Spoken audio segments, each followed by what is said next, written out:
welcome aboard. You're listening to Flight Plan Quick Consults, your go-to podcast for veterinary insights that are fast focused and designed to elevate your practice. I'm your host, Brenda Tassimo Medina from Encore Veterinary Consulting. So whether you're between appointments or heading off into strategy session, we've got takeoff ready tips, tools, and takeaways to keep your team soaring. So buckle up and let's chart today's course to monitoring practice vital signs. Today's panel includes Debbie Hill, Tiffany Consalvo, and Ben Spinks. Debbie, tell our listeners a little bit about yourself. Well, I'm willing to do just about anything for management, as evidenced by that. I was in private practice for 30 plus years, 35 years, just retired a couple months ago and found out that that's a little bit boring. So I'm happy now to be doing some consulting. I've done some curriculum writing. I spoke at the annual VHMA conference. So pretty much gone free agent. Yeah. Awesome. Thanks. Tiffany, you're next up. Sure. So I'm Tiffany Consalvo. I've been in this industry over 20 years now. It's a long time, but I started off at small animal practice in GP and was able to telemanage that practice in 2008, which was very different than it is now. So that was a physical fax machine. It was snail mail for payroll, all the fun stuff. But it was a great learning experience. I think Brenda gave me some tips when I got started doing that. So that was great. I spent 12 years, bulk of my career as a hospital administrator, partnered with a great team owners, and we were able to take that from a small practice onto a whole renovated space. So that was a really fun project. We spent 12 years together and sold that practice in 2021. And since then, I've done speaking, consulting, you name it, website development, you know, a lot of other things within the industry. Recently speaking with the VHMA for a finance course. So this topic is a good one for me. Excellent. And last but certainly not least is Ben Spinks. Yeah, thanks, Brenda. I kind of split my time a few different ways. Home base for me is a companion animal practice in Ohio that I co-own. My partners are on the medical side of things, and I'm more focused on the business side of things.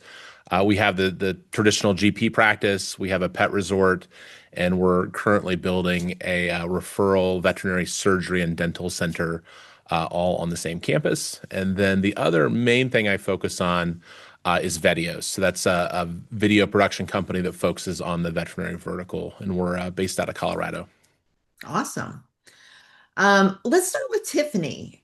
Tiffany, I'd like to hear your thoughts on what are the 5 vital signs that tell you if your practice is truly healthy. Yeah, I love that question. I wish I could have like 10 because I like about 10 KPIs, but I will say my top are going to be percentage of revenue that we are spending in our COGS. And so if I look at that, I can tell if we've got 20% or lower in COGS is going to tell me if we have a healthy inventory system going on. I'm also going to look at staff labor as a percentage of revenue. So if I don't know anything about your practice, but I'm able to see those two, I can kind of tell, do we have too many staff in the building or do we have not enough revenue to cover those staff? So I like those 2 KPIs. I would love to see percentage of revenue for DVMs as well, because I think that tells me a good story on whether or not we have productive doctors.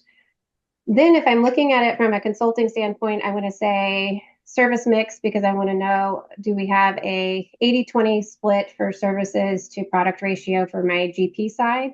And then if I'm looking at ER specialty, I'm probably going to say, is it 90-10 or 95-5? Because they're going to have a little bit different service mix, but that can give me a really good idea of like the quality of medicine, or if we have discounting issues going on or a lack of revenue going on. And then I want to see cash flow. So do we have cash in the bank that is, is that a trouble factor or not a trouble factor for the practice? Because I think that can give me a really good tell of how that practice is going with those 5 things. If I get to have other items, I might pick a few others on there too that I think are just as important. But those would be my top 5. Awesome. Debbie, what about you? Well, like Tiffany, I like to know that service product mix. A few years back, Denise Tumlin mentioned that at a conference I was at, and I thought, okay, that tells me something. It tells me if we're just selling stuff or are we actually getting compliance on our recommended medical care. So that's one of my big ones. If I'm not seeing at least 80-20, I'm a little worried. And I look at a trend for that because sometimes it's just an odd month. but I found that one important. I also like revenue by staff hours. I want to know, I hear a lot of grousing about staff. Either we have too much and they're sitting around, or we don't have enough and we're all drastically, panicking. But the reality is, are they able to offer the services that my doctors want and get compliance with that? When I'm looking at that trend, I want to see, has somebody gone rogue or has some training kicked in? I really like that, and it's easy to just look at gross and miss these little snags. I like annual revenue by patient. I think that our patient revenue is more than just a one-time emergency visit. And I want to see, are we getting that wellness care in? Or are we just dependent in a private practice on, everybody can't have pancreatitis. Like you've got to have something ongoing. Uh, I like COGS as well. I think sometimes we set that goal really low. I see some managers that have got what I believe to be an unrealistic goal and they shoot for it. But what that does is puts pressure on the inventory person to trim out the orders. And then there's not enough supplies. And then the doctors are mad because there's never any, fill in the blank. I like at least a 20% COGS. Clearly, if I'm hitting 25, I need to go talk to somebody about how many different products, for vomiting cat we can have on the shelf. And then my last is I really like to look at lab production by individual doctor. My most productive doctors run at least 25% labs with several hitting over 30. And I see these doctors provide me with really good numbers. And contrary to our belief, it doesn't feel salesy. Clients love them. So I think that these are a good indicator for me if I kind of see, well, where are we going? It certainly sets some nice tracks for what kind of recommendations I can make to help them improve. Awesome. How about you, Ben? What are the five things you Ooh, really hone in this on? is such an interesting discussion, and yeah, I certainly don't disagree with anything Tiffany or Debbie said, but the fact that there is differences there, I guess if I zoom out maybe a little bit, it would just be whatever the five things are. The important things that, maybe that's not a universal five things. It's the five things that matter at your practice. Right.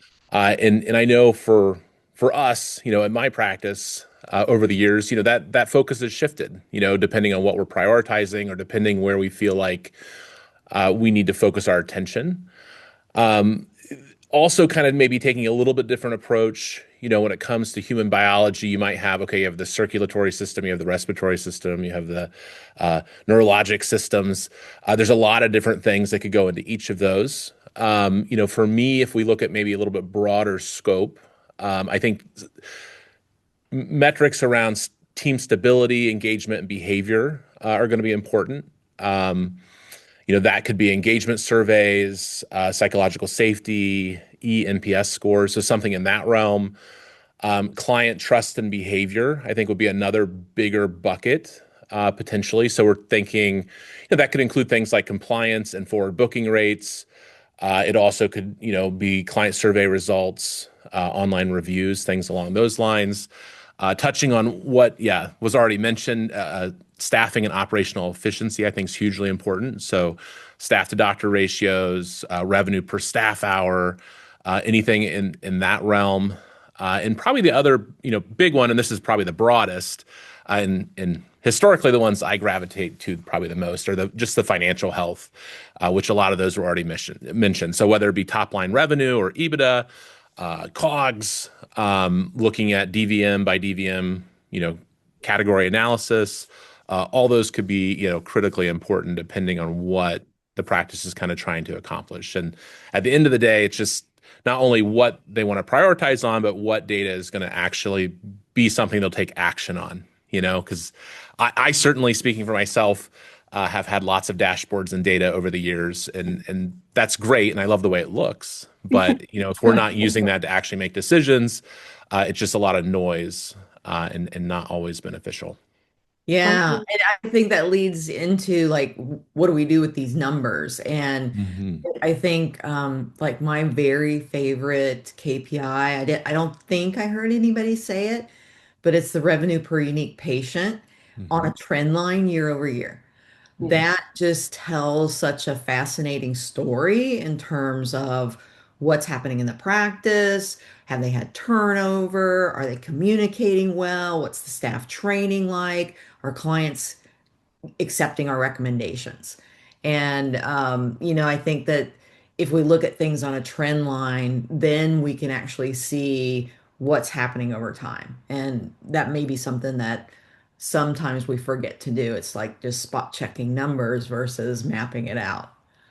Yeah, I think you saying that, Brenda, is huge year over year data. I would love to see because that really gives me a lot of insights. If I have these KPIs and I don't have the year over year data, it's like it could tell a very different story. And I think about the pandemic and all of the numbers and how that changed our year over year data and then new doctors or things like that. So that can really paint the picture, having that too.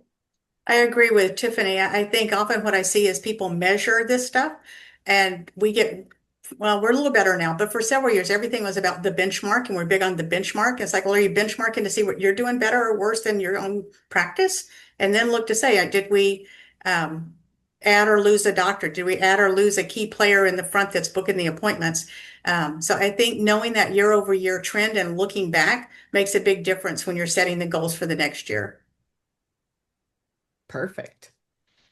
All right, I'm going to ask a big red hot topic question to get everybody's insights and opinions on. And there are no right or wrong answers here. But I've just heard a lot of discussion around this over the last 6 to 12 months. And the question is, should practices be moving back to the 20-minute exam? And what's the real impact here? Let's start with Debbie.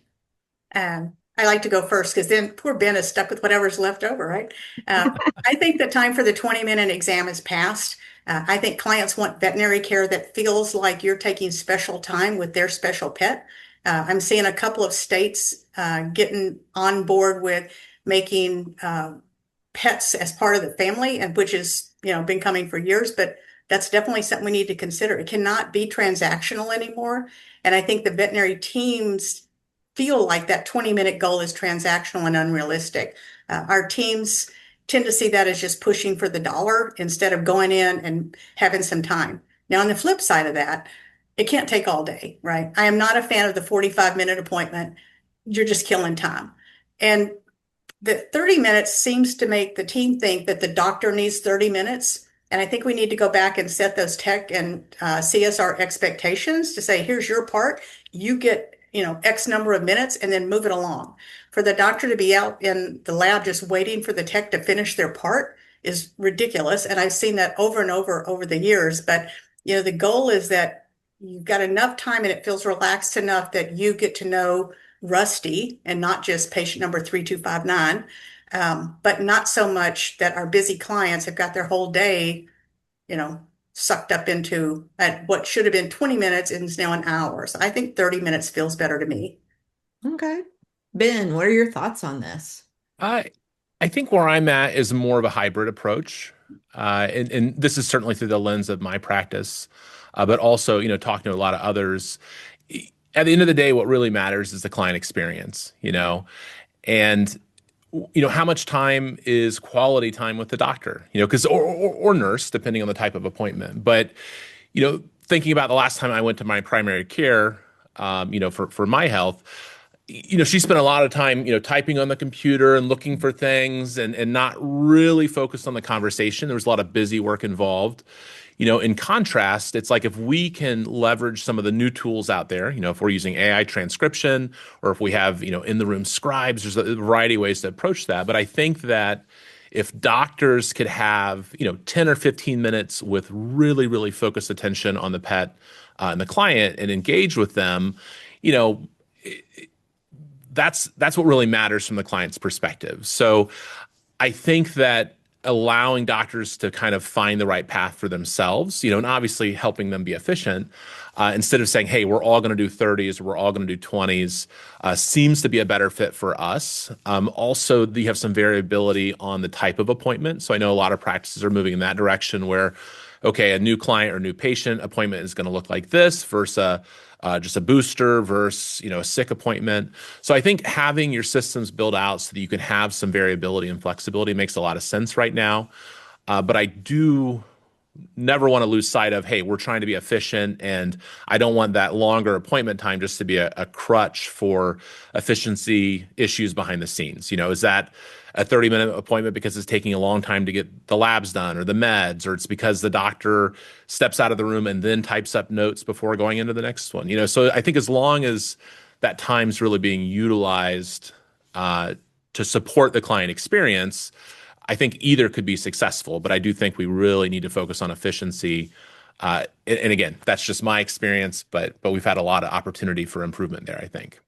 Yeah, and I think you bring up a really good point around the quality time the doctor spends in there. And when you think about how much time is booked, you really have to look at staff to doctor ratio and how we're using our staff, right? So if you are a practice that has a 2-to-1 staff to doctor ratio, the doctor is going to have to by default do a lot of that appointment, which is number one, inefficient, leads to them doing more things that they need than they need to be doing, and it limits their ability to see patients. So, leveraging team members and the tools that you talked about can lead to more efficient appointments and the doctor being able to move on to another one. Tiffany, what are your thoughts on this? Yeah, I think it's interesting question. I don't think I'm kind of with Ben. I don't know that it's a one size fits all where we go back to 20-minute appointments. And I don't know that I would go into a practice and be like, hey, the solve for your practice is to go to 20-minute appointments and you will be fixed, right? But I do think the efficiency is huge. So if I'm going into a practice and I see gaps in the schedule, or I see like maybe they have too many appointments on the books and they don't know where to put anything, then we may optimize schedule or look at a time study and say, okay, how long does it take you to get a client into a room? How much time does it take for your technicians to load the history? How much time does the doctor spend in there? How much time for checkout? And look at the total experience and see if we could get some benchmarks for the hospital around, these different types of exams, and then optimize from there. So maybe there is ability to shave time off of your exam. I don't know that 20 minutes has to be the ultimate, has to be 20-minute appointment, but I do think optimizing with AI, optimizing with some kind of form before you get to the practice to get some intake information so that you can spend that quality time with the doctor or the team.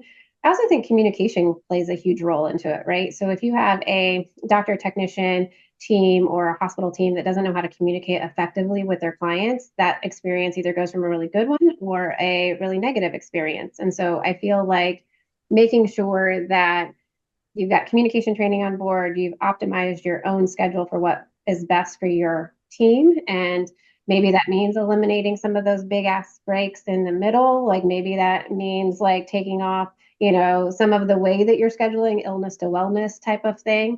Maybe there's some optimization there that could really fix things. I don't know if I would just come in and say, we got to go back to 20-minute exams. So I think there's opportunity there.